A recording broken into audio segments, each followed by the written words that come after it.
In my last video, I covered how I set up Coolify to self-host all sorts of different applications like n8n or databases like Postgres on my own private server. As I mentioned, self-hosting can save you a significant amount of money. However, it comes at the cost of having to manage security by yourself. So in this video, I want to cover some essential security measures that you definitely shouldn't skip when self-hosting your applications with Coolify. Let's get started.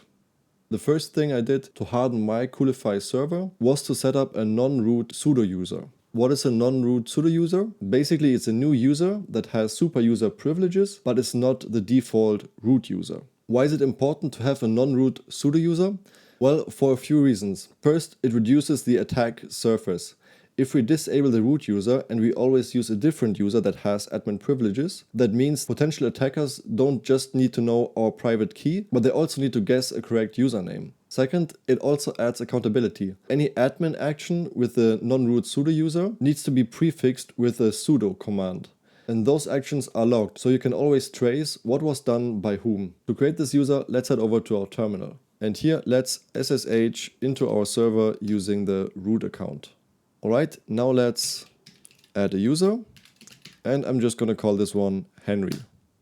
Let's add a password and skip the information. Alright, next let's use the user mod command and add our user to the sudo group. Alright, so this means that now our user has admin privileges. If we want to use this user to SSH into our server, it also needs to have access to our SSH keys. So let's actually use rsync archive and change ownership to Henry of the .ssh directory where we have our keys, and let's move them to the home Henry directory. Alright, so now if I go into .ssh,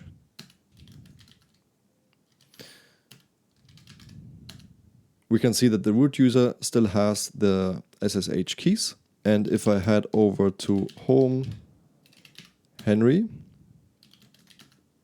Henry has its own SSH directory, and we also have the authorized keys in here.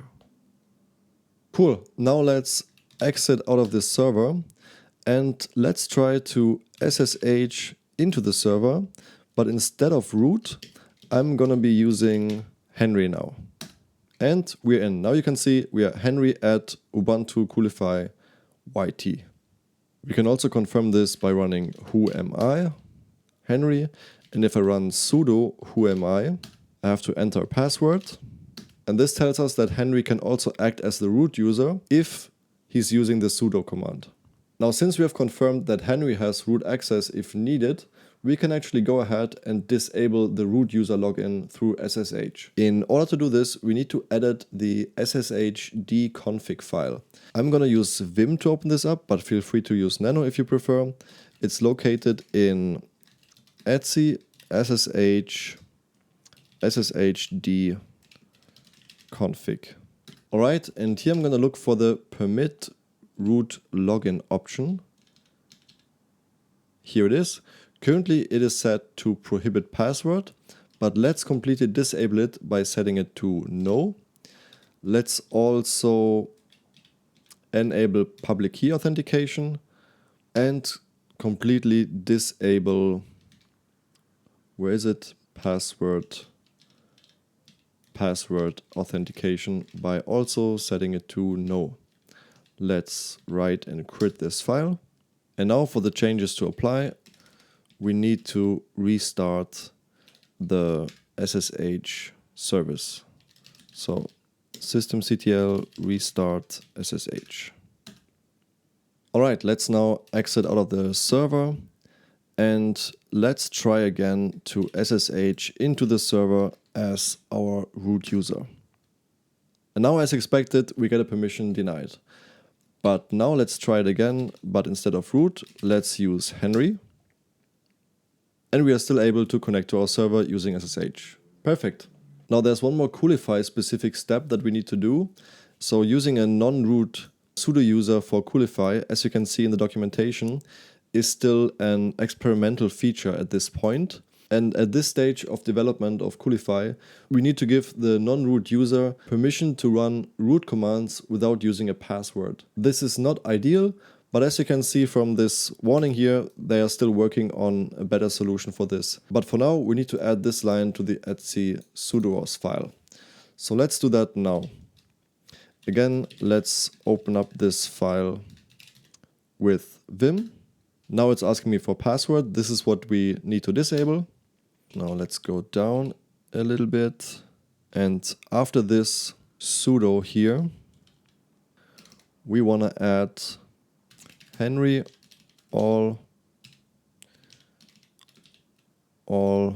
no password all. Write and quit. Let's try opening up this file again. And now we are not asked for a password again. Great. Let's head over into our Coolify dashboard.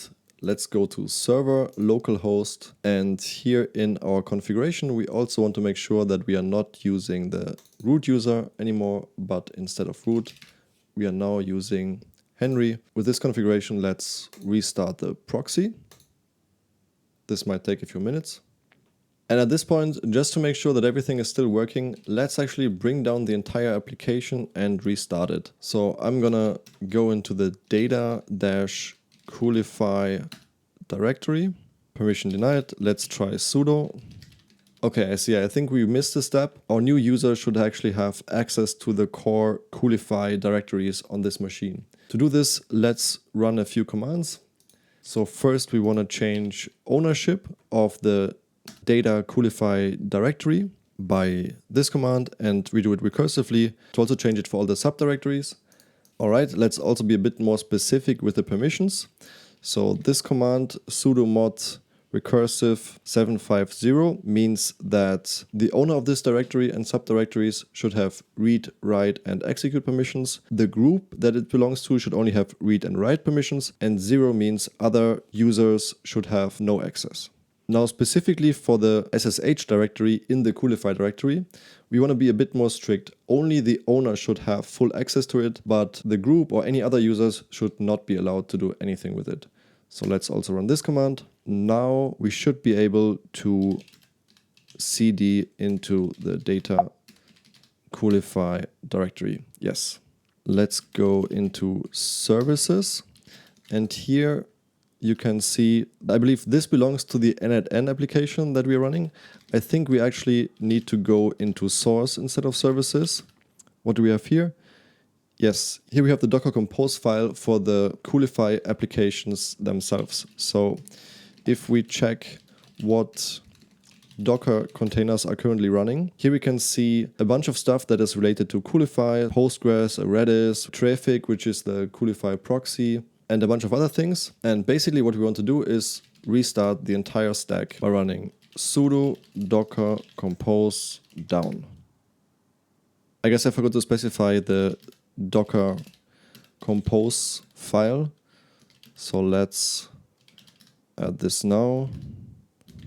Let's also add the other prod file and call down. So this should now be stopping all the containers related to Coolify. That seems to have worked. And now instead of down, let's run the up command to restart the whole stack from scratch. All right, let's go back to the dashboard. Let's try to refresh, and it looks like we are still running. Do we still have NetN? Yes, everything is still working.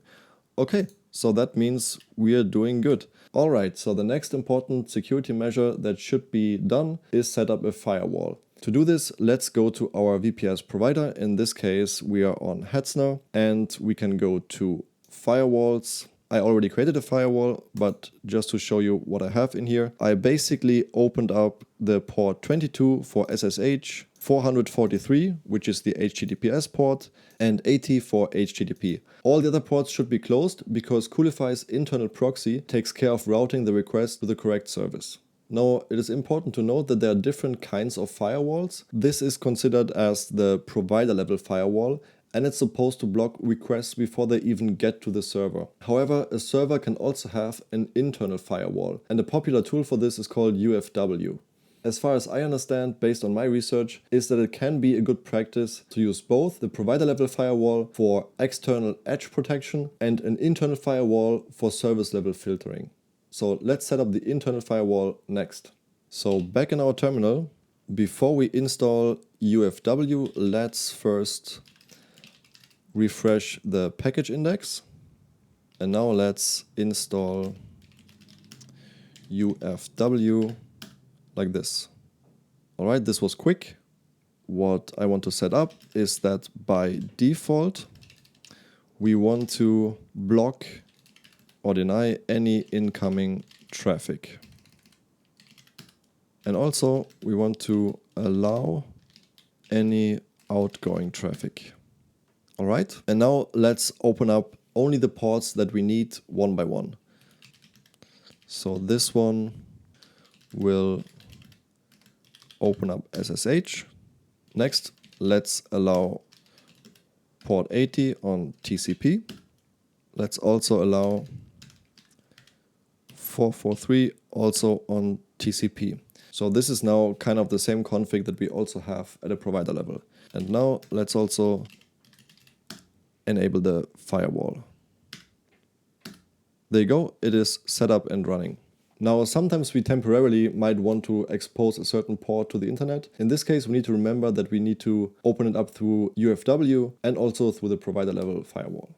Next we want to make sure that our server gets security updates automatically, and we can do this with the following command: sudo apt install unattended updates. Was it updates or upgrades? Let's try upgrades. Alright, yeah, it was upgrades. In certain cases, there might be user input required. To make sure our server automatically receives these updates, we need to run also the following command: reconfigure priority low. So basically the low priority dialogues can be automatically confirmed. So now it's asking for confirmation. Do we actually want to automatically download and install stable updates? Yes, let's go ahead and we're good to go. Alright, as a next security measure, let's protect ourselves a bit more against brute force attacks. Fail to ban is a lightweight tool that monitors logs and blocks IP addresses based on malicious signs, such as too many failed login attempts. Setting this up is very easy. We just need to run sudo apt install fail to ban and confirm with yes. Alright, let's systemctl enable fail to ban and sudo systemctl start fail to ban. Okay, let's check if fail to ban is running. And yes, it looks like it is already running. Perfect. So this should give us a little bit more protection against brute force attacks. It is not perfect. As far as I understand, more sophisticated hackers will have ways to work around it, but at least this will give us some basic protection with very little effort.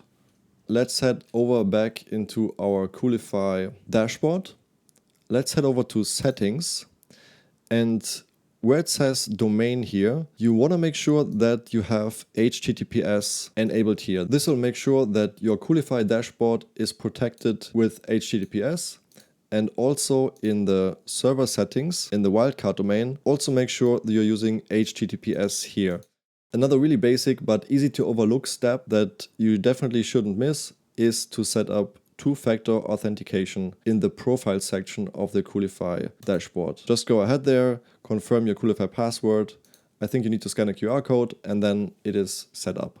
So to recap, we set up a non-root sudo user, we disabled root and password access, we set up an external firewall for edge protection to make sure unwanted requests don't even get to our server, and an internal firewall for an extra layer of protection. We also configured automatic security updates, we set up fail to ban to protect ourselves against brute force attacks, we made sure SSL is enabled everywhere, and we have two-factor authentication on our Coolify dashboard, and I also recommend setting up two-factor authentication if the application of course provides this option.